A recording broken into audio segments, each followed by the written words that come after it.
Graveyards are meant to be the final resting place for the dead. But for some, they became the starting point of a terrifying mystery. These 5 people entered cemeteries and vanished without a trace. No bodies, no clues, just silence among the tombstones. Stay with us as we uncover 5 of the eeriest disappearances ever to happen, in places meant for the already departed. Case 1. The Graveyard Walker, Nebraska, 2006. Walter Pembroke was the kind of man most people noticed only in passing. Quiet, solitary, predictable. At 63, the retired librarian lived alone in a modest brick house on the north side of Omaha.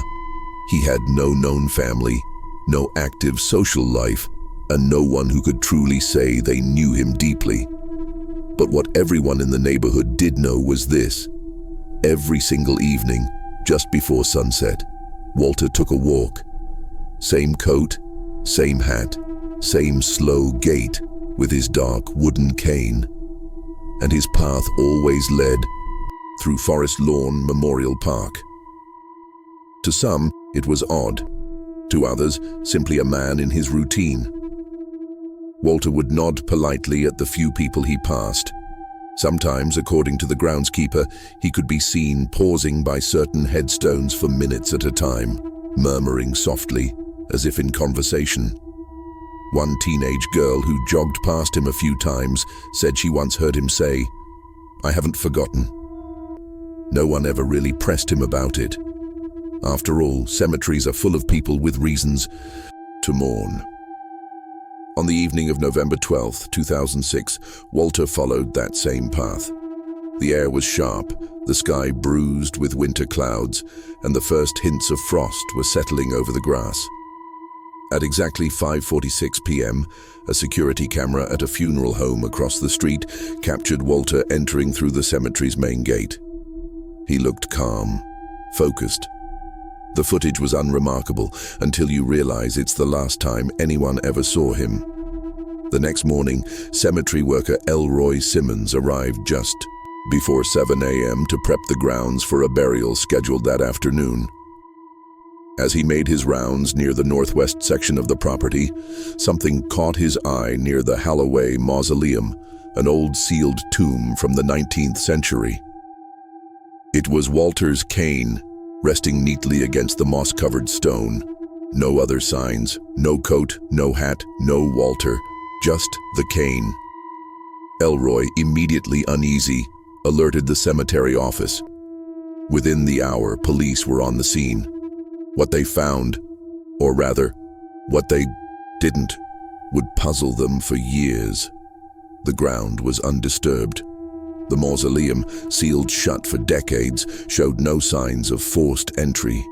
No footprints in the soft dirt, no blood, no torn clothing. Dogs brought in by the search team picked up Walter's scent and followed it from the gate along a curved path. They circled once, twice, and then stopped at a specific empty burial plot scheduled to be used the following day. The scent ended there. Detectives considered the possibility of a fall or medical emergency. But a full sweep of the cemetery, including beneath shrubbery, inside nearby buildings, and even open graves, turned up nothing. No body, no clues, no trace.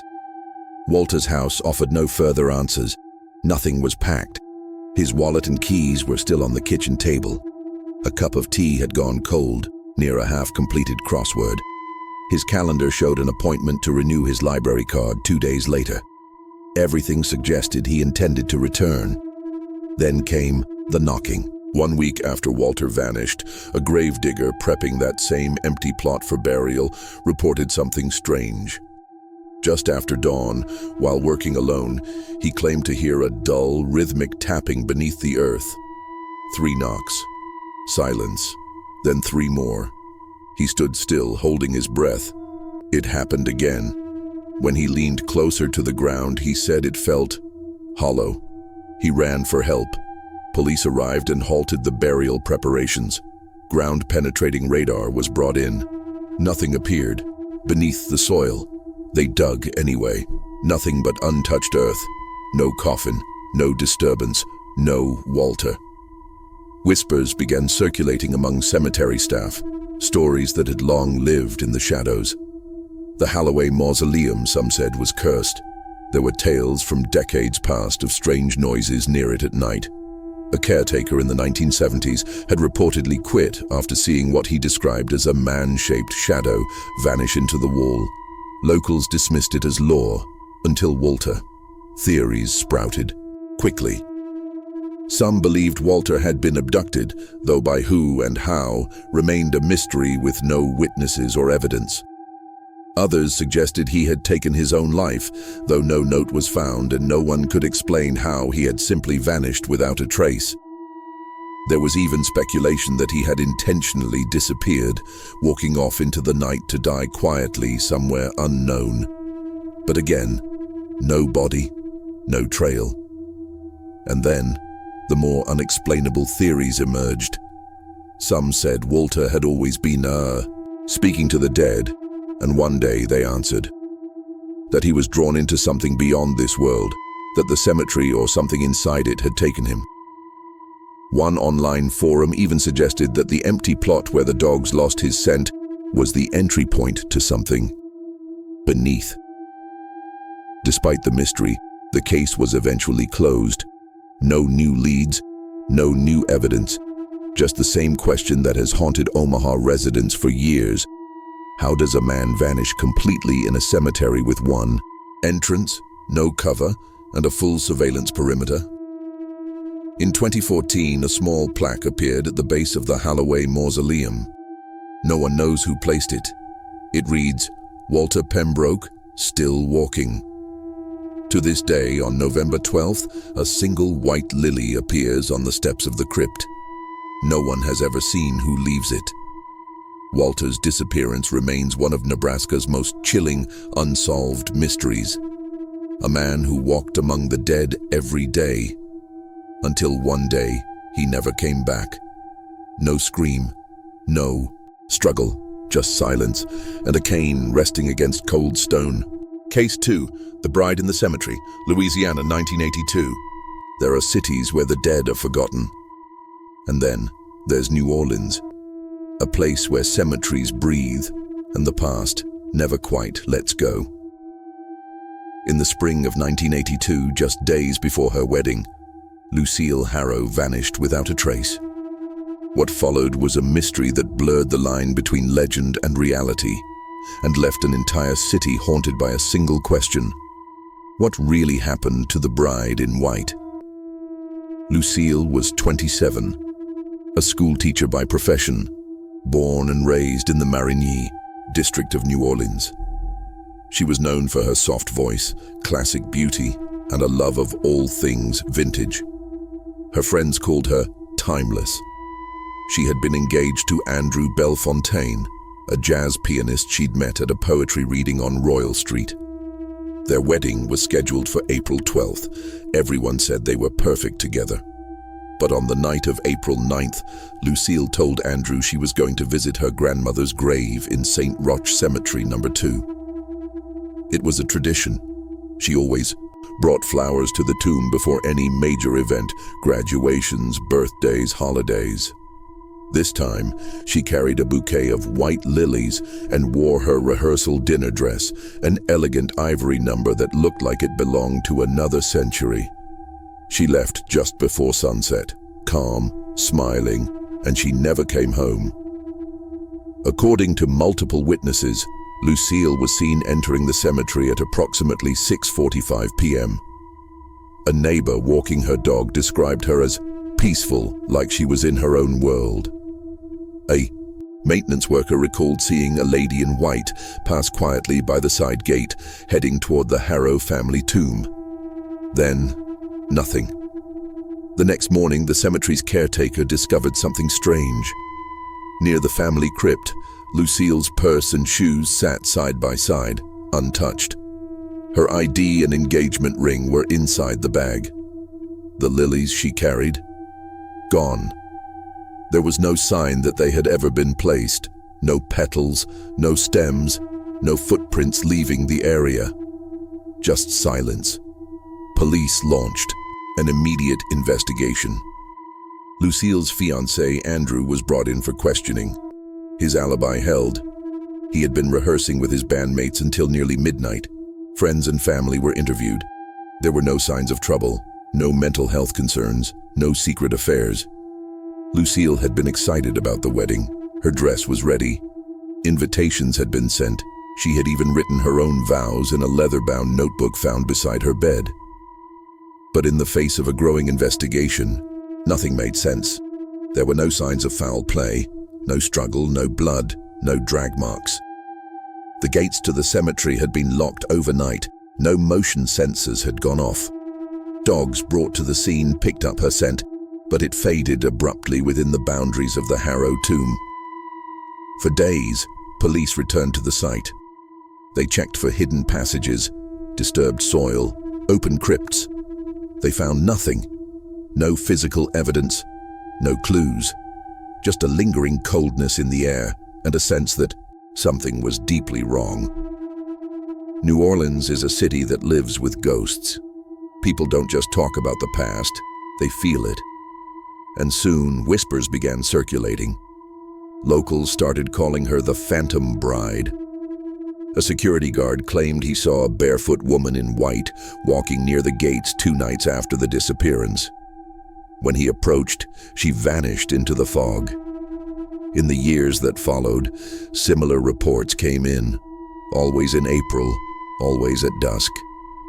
A fleeting figure, bouquet in hand, appearing near the Harrow tomb before disappearing behind the old crypts. Skeptics dismissed it as coincidence, grief-fueled hallucinations, or exaggeration. But to those who lived near St. Roch No. 2, Lucille became something more than a missing person. She became a legend. Her story spread beyond the French Quarter, making its way into books, blogs, and late-night radio shows. Paranormal investigators visited the cemetery. Some claimed their equipment short-circuited near the Harrow crypt. One medium said she felt a lingering sorrow frozen in time. Yet, no matter how many theories surfaced, abduction, runaway bride, supernatural vanishing, no evidence ever surfaced. Lucille's bank account remained untouched. Her passport was never used. No skeletal remains were ever discovered in or around the cemetery. Her family continued searching for years. They posted flyers, hired private investigators, consulted psychics. Nothing helped. Andrew never remarried. He moved to Oregon in the late 90s and, according to his sister, kept Lucille's engagement photo on his piano until the day he died.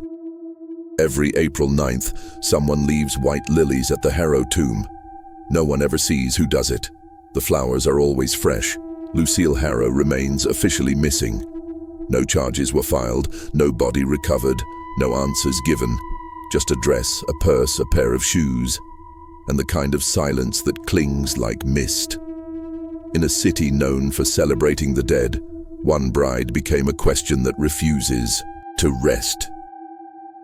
She walked into the cemetery to honor the past, and somehow became part of it. Case 3. The Gravedigger's Son, Essex, England, 1997. There are some places where silence feels heavier, where even the wind moves differently. St. Mary's Cemetery, in the quiet village of Dedham, Essex, is one of them. Nestled at the edge of town, surrounded by ancient oaks and crumbling stone walls, it looks like something out of an old Gothic novel. But to Timothy Craighill, it was just where his dad worked. Timothy was 12, a pale, thoughtful boy with shaggy brown hair and a habit of carrying marbles in his pocket. His father, George Craighill, was the cemetery's longtime gravedigger. Every morning before school and every weekend, Timothy would tag along, running between headstones while George prepped the grounds, cleaned markers, or dug plots. It was their quiet routine, and Timothy knew every inch of St. Mary's by heart. The villagers were used to seeing him there. Some thought it was strange, others saw it as sweet. A boy comfortable among the dead, under the watch of his hard-working father. But what no one expected was that the cemetery Timothy grew up in would also become the place where he vanished forever. It was October 17th, 1997, a foggy Friday morning. School was closed for a teacher planning day, so George brought both Timothy and his younger sister, Alice, to the grounds with him. The air was damp, and visibility was low. Thick fog blanketed the gravestones like a shroud. Around 7:15 a.m., George was trimming hedges near the chapel while the kids played, as usual. That's when Alice saw something strange. A black cat, long and thin, darting between the graves. Timothy noticed it too, and curious, began to follow it, laughing, calling it lucky. Alice remembers watching her brother chase the cat past the older, more neglected part of the cemetery, the area where stones leaned sideways and the inscriptions had long faded. Then, he was gone. Just like that. 1 second visible through the mist, the next lost to it. She waited, thinking he was hiding, maybe crouched behind a monument to scare her. But 5 minutes passed, then 10. She called out, then screamed. George dropped everything when he heard her. They searched together, calling Timothy's name through the fog, expecting to see him come running with a grin. But there was no sign, no laughter, no footsteps, just silence and mist. By 8 a.m., police had arrived. A full search was launched. Officers, dogs, neighbors, volunteers. They combed the entire cemetery, nearby woods, alleyways, and roads. They drained a small pond near the south wall. Nothing, not a single piece of clothing, not a footprint, not even a marble. Alice, barely holding it together, told police about the black cat. Some dismissed it as a coincidence, others noted something off. George, devastated, said he'd never seen a cat like that on the grounds before, not once in 15 years. But Alice insisted the cat was real, and Timothy had followed it. 3 days later at dawn, a caretaker spotted a cat matching Alice's description. It was sitting still, motionless atop an old oak tree, the very one Timothy used to climb and read under. The cat stared at the man, then leapt down and disappeared into the fog. It was never seen again. In the weeks that followed, the case drew attention, not just locally but across the country. Newspapers ran headlines: "Boy vanishes in broad daylight, mystery in the mist, fog takes another." But police had nothing, no leads, no suspects, nothing to even suggest a crime had occurred. And yet, something didn't feel right. Nah, older constable, off the record, told a journalist. It wasn't just the lack of evidence, it was the atmosphere. I've worked murders. This was colder than that. It felt like he was taken by something we couldn't touch. That's when the legends came back. Longtime residents of Dedham began recalling a tale from generations past. A figure some called the Thin Man. A tall, pale presence said to appear on fog-heavy mornings, roaming the cemetery. The story went that he whispered to children, lured them, promised them things, and then, when no one was looking, he'd take them. Most dismissed it as folklore. But older villagers, those who'd grown up hearing warnings not to walk near the chapel on foggy days, suddenly grew quiet. One elderly woman claimed the same thing happened in 1954. A boy named Henry disappeared during fog while picking wildflowers near the same cemetery wall. The case was forgotten, never solved. Most chalked it up to wartime confusion. But now, it felt familiar. Internet forums picked up on the story. Paranormal investigators arrived with equipment and questions. Psychics offered their visions. One swore that Timothy was beneath, trapped in an in-between place. Another claimed to hear a child crying near the chapel during a midnight seance. Police rejected all of it, but they had no better explanation. George Craighill never returned to work. He moved away the following year. His marriage didn't survive. Alice grew up quiet and withdrawn. She only ever spoke once publicly about her brother in a documentary filmed in 2015. I waited for him to jump out and scare me, but he never did. The fog swallowed him, just took him. I think about that cat. I think about what it wanted, and I wish I had screamed louder. Every year on October 17th, someone lights a single candle beneath the stained glass window of the chapel at St. Mary's. No one knows who started it. No one claims responsibility. But it always appears. Timothy Craighill was never found. His name remains carved into a stone slab just outside the cemetery gates. The marker reads, "Loved, missed, lost in the mist." Case 4, vanishing on Halloween, Pennsylvania, 1980-99. Greenfield Cemetery sits just outside Pittsburgh, Pennsylvania, a place where time seems to stall. Iron gates creak in the wind, gravestones lean like forgotten memories, and moss creeps along mausoleum walls like it's trying to reclaim something. For most of the year it's silent, but on Halloween it becomes a magnet. Locals whisper about it. Haunted as hell, some say. Rumors swirl of Civil War ghosts, witch graves, and something called the Forgotten Row, a part of the cemetery said to be older than the town itself, where names on headstones have long faded and ground fog never fully lifts. It was exactly that reputation that drew Jared Rollins and his 2 friends there on October 31st, 1999. Jared was 22, a college student at Carnegie Mellon. Curious, sharp, and a little reckless. He was obsessed with the early internet, with the idea of creating something viral before viral was even a thing. Back then, he and his roommates were experimenting with a website, essentially a prototype for a YouTube-style platform. Their plan that night: record a Halloween video in the creepiest cemetery they could find, upload it, and ride the wave of attention. They brought a bulky camcorder, flashlights, and a sense of invincibility. At 11:37 p.m., footage shows them entering Greenfield Cemetery through a small opening in the rear fence. The camera captures their laughter, their teasing, their excited nerves as they shine lights on decaying stones and call out into the dark.